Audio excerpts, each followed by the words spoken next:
Franz Karl Reichelt, also known as Henry Francois Reichelt after his French naturalization, was an Austro-Hungarian-born French tailor, inventor and parachuting pioneer, now sometimes referred to as the Flying Tailor, who is remembered for jumping to his death from the Eiffel Tower while testing a wearable parachute of his own design. Reichelt had become fixated on developing a suit for aviators that would convert into a parachute and allow them to survive a fall should they be forced to leave their aircraft in mid-air. Although he created and experimented with multiple prototypes of wings and parachute suits over the years, they were by and large failures, to the point that it was a point of contention between newspapers after his death whether or not any of his designs were ever functional. Believing that a suitably high test platform would prove his invention's efficacy, Reichelt repeatedly petitioned the Paris police prefecture for permission to conduct a test from the Eiffel Tower. He finally received permission in 1912, but when he arrived at the tower on 4 February, he made it clear that he intended to jump personally rather than conduct an experiment with dummies. Despite attempts to dissuade him, he jumped from the first platform of the tower wearing his invention. The parachute failed to deploy, and he plummeted 57 meters to his death. The next day, newspapers were full of illustrated stories about the death of the reckless inventor, and the jump was shown in newsreels. Franz Karl Reichelt was born on 16 October 1878 in Wegstettel, Kingdom of Bohemia, Austria-Hungary, to Joseph Reichelt and Katharina Reichelt. Little is known about his early life. In Wetties at 98, Franz moved to Paris, France. He obtained French nationality in 1909, adopting the first name Francois. One of his sisters may have also come to France and been married to a jeweler there, but newspaper reports differed on the details of his family life, with most reporting that his sisters stayed in Vienna. Reichelt himself was unmarried. He took an apartment on the 3rd floor at 8 Rue Galen, near the Avenue de l'Opéra from 1907, and opened what was to become a successful dressmaking business, catering mostly to Austrians on trips to Paris. From July 1910, Reichelt began to develop a parachute suit. A suit that was not much more bulky than one normally worn by an aviator, but with the addition of a few rods, a silk canopy, and a small amount of rubber that allowed it to fold out to become what Reichelt hoped would be a practical and efficient parachute. The dawn of the aviation age brought inevitable accidents coupled with a growing interest in safety measures, most notably in the development of an effective parachute. Early parachuting successes, such as those of Louis-Sébastien Lenormand and Jean-Pierre Blanchard, had successfully used fixed canopy parachutes which had already opened before the jump began, and André-Jacques Garnerin had invented a frameless parachute suitable for use from high altitudes. But by 1910, there was still no parachute suitable for use in jumping from a plane or at low altitude. Reichelt seems to have become interested in parachute design after hearing some of the stories of fatal accidents among the early aeronauts and aviators. It is unclear if he ever managed to make his prototypes work.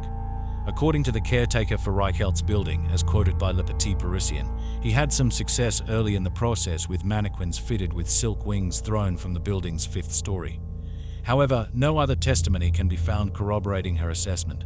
Most newspapers, quoting frequent observers of his experiments, instead affirmed that he never managed to achieve a functioning prototype for any iteration of the parachute's design.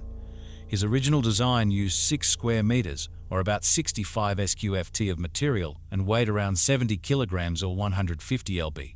He presented his design to the leading aeronautic organization, La Ligue Aérienne at the Aéro Club de France, hoping that they would test it, but they rejected his designs on the grounds that the construction of the canopy was too weak and attempted to dissuade him from spending further time on development.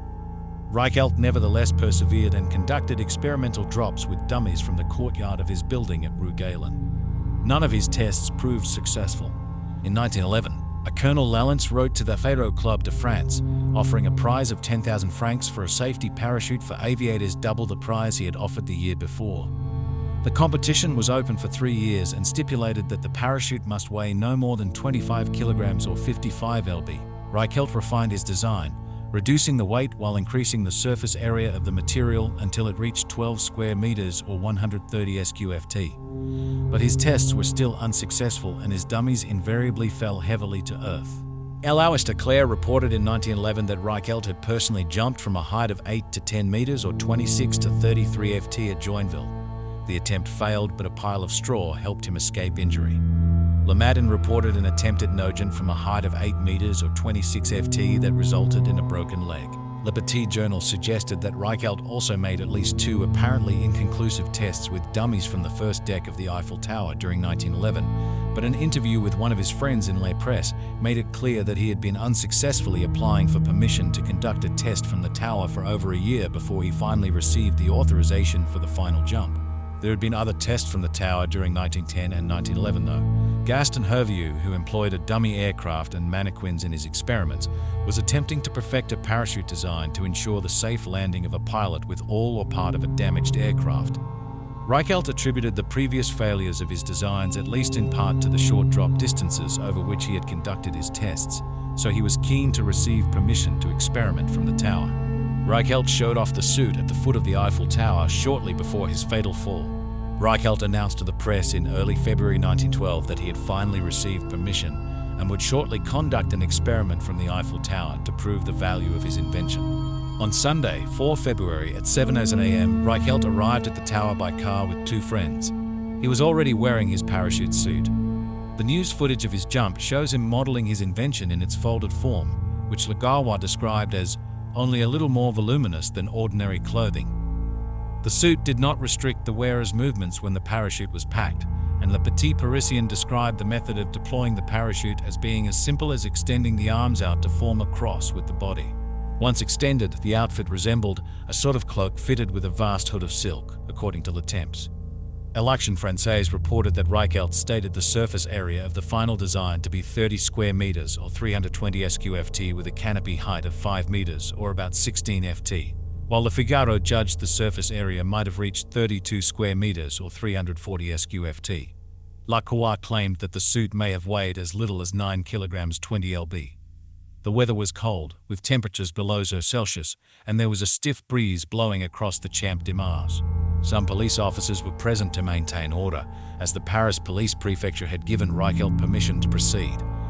After his death, Louis Lépine, who, as the prefect of police, was ultimately responsible for the permission being granted, issued a statement making it clear that while the police routinely gave permission for experiments to be performed from the Eiffel Tower, it was understood in these cases that dummies would be used. They had given permission in Reichelt's case only on the basis that he would be conducting dummy drops, and that under no circumstances would they have allowed him to proceed if they had known he would be making the jump himself. Lépine assured Lacroix that he had never signed an order that allowed a live jump. From his arrival at the tower, however, Reichelt made it clear that he intended to jump himself. According to a later interview with one of the friends who accompanied him up the tower, this was a surprise to everybody, as Reichelt had concealed his intention until the last moment.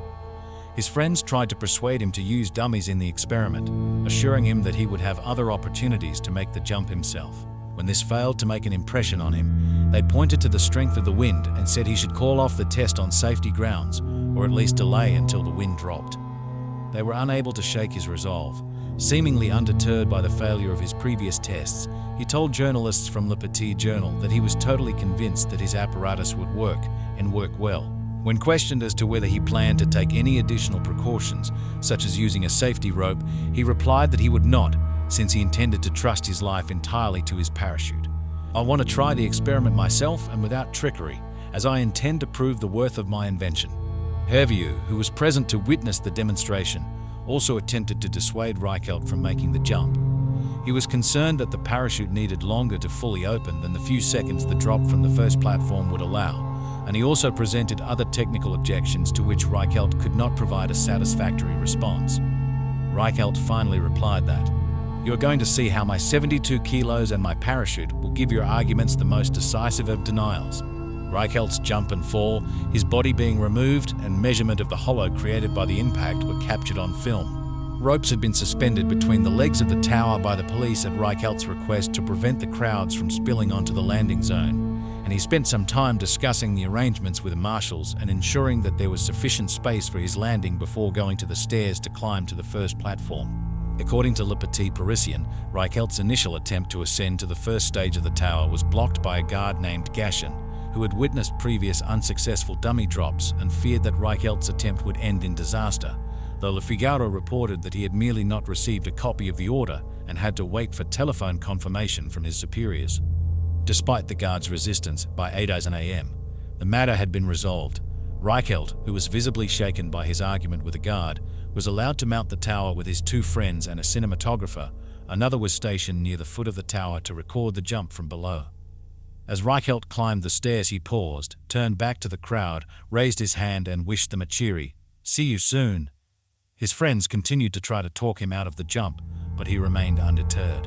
At 8:22 a.m., observed by a crowd of about 30 journalists and curious onlookers, Reichelt readied himself facing towards the Seine on a stool placed on a restaurant table next to the interior guardrail of the tower's first deck, a little more than 57 meters or 187 ft above the ground. After adjusting his apparatus with the assistance of his friends and checking the wind direction by throwing a piece of paper taken from a small book, he placed one foot on the guardrail, hesitated for about 40 seconds, then leapt outwards. According to Le Figaro, he was calm and smiling just before he jumped. His parachute, which had seemed to be only half open, folded around him almost immediately, and he fell for a few seconds before striking the frozen soil at the foot of the tower. Le Petit Parisien reported that Reichelt's right leg and arm were crushed, his skull and spine broken, and that he was bleeding from his mouth, nose and ears. Le Figaro noted that his eyes were wide open and dilated. He was already dead by the time onlookers rushed to his body, but he was taken to the Necker hospital where he was officially pronounced dead, and then on to a police station in the Rue Amélie before being returned to his home in Rue Galen. Edouard Launat, writing in the Summer Supplement of Liberation in 2009, mentioned that an autopsy concluded that Reichelt had died of a heart attack during his fall. The prefect of police, Louis Lépine, denied that Reichelt had been authorized to make a live jump. The next day's newspapers were full of the story of Reichelt's tragic experiment, complete with photographs. At least 4 newspapers, Le Petit Parisien, Le Matin, La Croix and El Humanité, showed images of the fatal jump. Film of the attempt, including footage of Reichelt's body being removed and the onlookers measuring the depth of the crater left by his impact being 15 centimeters, was distributed by news organizations. Initial reports speculated on Reichelt's state of mind. None assumed he had been suicidal, but many called him reckless or foolish. A journalist in Le Gaulois suggested that only half the term mad genius applied to Reichelt, although the same report included an interview with one of his friends, who claimed that the tailor had felt pressured into giving a dramatic demonstration to attract sponsors, without whom he could not expect to make a profit before any patent expired. Reichelt's death was the first to result from a parachuting accident since Charles Larue died giving a demonstration in Tallinn in 1889. In fact, on 2 February 1912, 2 days prior to Reichelt's fatal jump, an American steeplejack, Frederick R. Law, had successfully parachuted from the viewing platform of the torch of the Statue of Liberty 223 feet above sea level and 151 feet from the base of the statue, seemingly on a whim. On 6 February, La Croix added a footnote to the report on Reichelt's death. Another parachuting experiment was to take place on 18 or 25 February at Juvisy-sur-Orge, in which the aviator Camille Guillaume planned to leap from his Blériot monoplane at a height of 300 meters to test a parachute design. The plane would be allowed to crash. Le Petit Parisien and other newspapers carried pictures of Reichelt's fatal fall on their front pages the next day.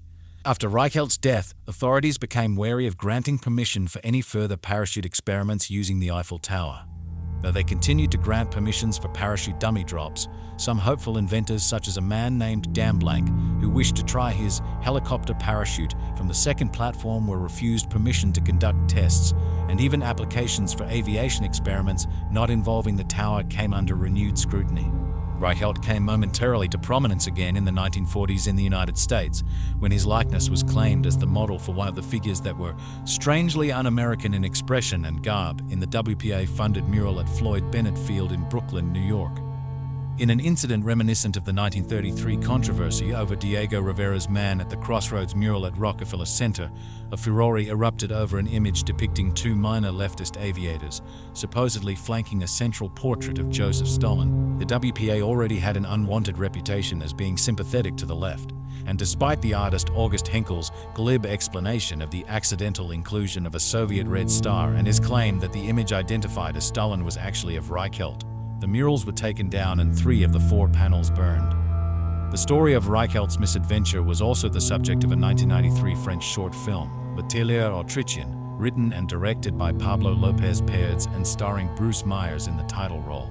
Although there were no viable parachuting solutions for use in aeroplanes when Reichelt began developing his suit, a patent for a packable parachute had been applied for by Gleb Koltnikov.